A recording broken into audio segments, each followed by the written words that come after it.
مولا علی علیہ السلام کا بتایا ہوا ایسا عمل جس کے بعد دعا رد نہیں ہوتی۔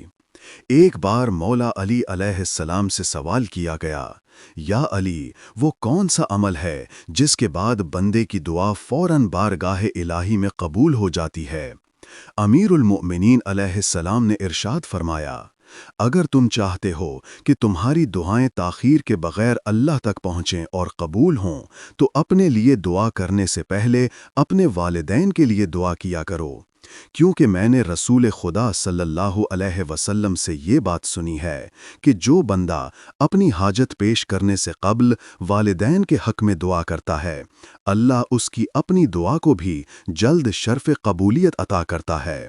سائل نے عرض کیا، یا علی، اگر والدین دنیا میں موجود نہ ہوں تو کیا کرے؟ مولا علی علیہ السلام نے فرمایا، ایسے میں ان کے لیے بخشش اور مغفرت کی دعا کرو۔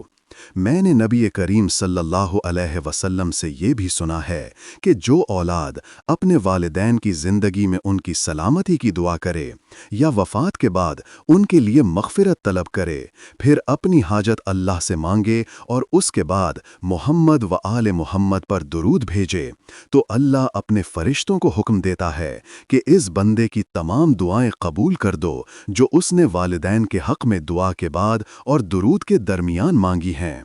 یوں وہ دعائیں فوراً پوری کر دی جاتی ہیں۔